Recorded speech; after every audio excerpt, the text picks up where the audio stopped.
Bismillahirrahmanirrahim. Alhamdulillahirabbil alamin. Allahumma shalli ala Muhammad wa ali Muhammad. Assalamualaikum warahmatullahi wabarakatuh. Pemirsa, kita masih berbicara tentang seputar qiraah atau bacaan dalam sholat. Kali ini ada orang tua bertanya kepada rahbar.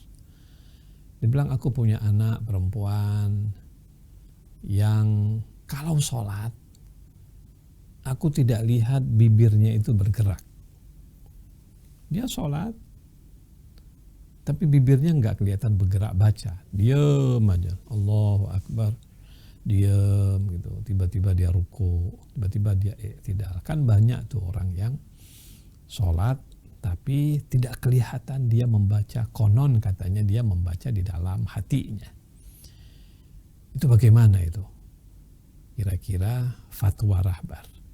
Apakah sah orang sholat bacanya dalam hati dan tidak kelihatan bibirnya bergerak, menandakan bahwa dia sedang membaca?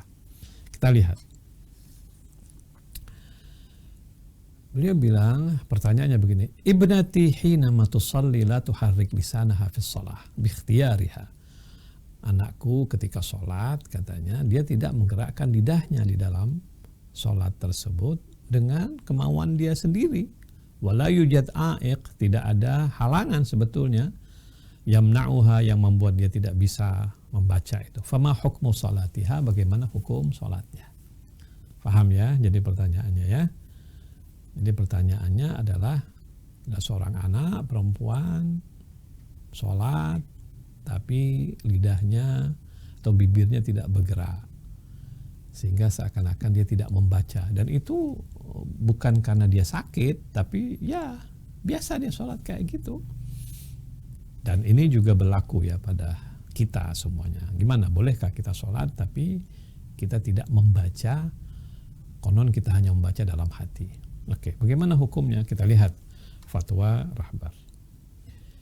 Yajib at-talaffudhu bil qiraati wal adhkari fis shalah. Nah, ini penting sekali ini. Jadi wajib kita talaffudz bil qiraati wal adhkari fis shalah. Wajib kita melafazkan dalam qiraah kita dan dalam zikir kita saat kita sedang sholat. Wajib dilafazkan. Dilafazkan itu artinya ada suaranya, ada gelombang suara yang keluar gitu. Jadi wajib kita melafazkan bacaan dan zikir dalam sholat kita. Bihaits yasduq 'alaiha annaha qiraah, sehingga itu betul-betul disebut sebagai sebuah qiraah. Oke. Fala yakfil hadithul qalbi au tahrikul lisan min duni khurujis saut. Nah, ini penting sekali. Tidak cukup sekedar kita sebut baca dalam hati atau kita gerakkan lidah tanpa keluar suara. Ini perhatikan ya. Tidak cukup dalam qiraah, apakah baca Fatihah atau baca surah atau kita subhan rabbiyal azimi wa bihamdi, itu namanya zikir dalam sholat. Itu tidak cukup baca dalam hati. Satu. Tidak cukup juga dia menggerakkan lidah tapi nggak ada suara. Menggerakkan lidah, kan bisa aja kita gerakkan lidah tapi nggak ada suara. Nah, itu juga nggak boleh. Jadi harus ada suara. Dua kemungkinan, suaranya keras sehingga orang sebelah dengar, itu namanya jahar. Maghrib, isya, subuh bacanya begitu. Atau suaranya khafi, suaranya pelan. Itu sholat zuhur dan asar, tapi ada suara. Karena itu beliau mengatakan, fala yakfi al hadithul qalbi. Ya, tidak cukup hanya bacaan di dalam hati.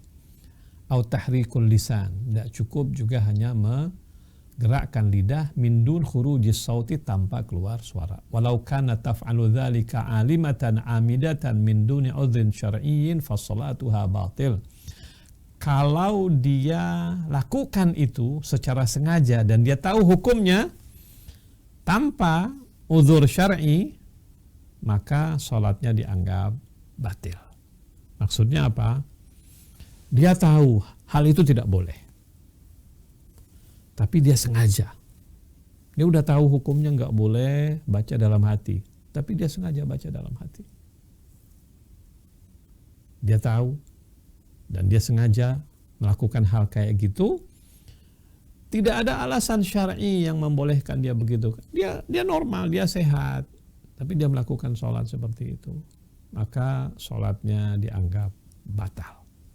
Dia harus ulang lagi sholatnya dengan bacaan sebagaimana yang diperintahkan di dalam agama ini. Diperhatikan ya, mukmin dan mukminat, dalam mazhab Ahlul Bait membaca qiraah atau zikir dalam sholat itu harus ada suara. Tidak cukup dalam hati dan tidak cukup menggerakkan lidah tanpa ada suara. Semoga bermanfaat. Wassalamualaikum warahmatullahi wabarakatuh.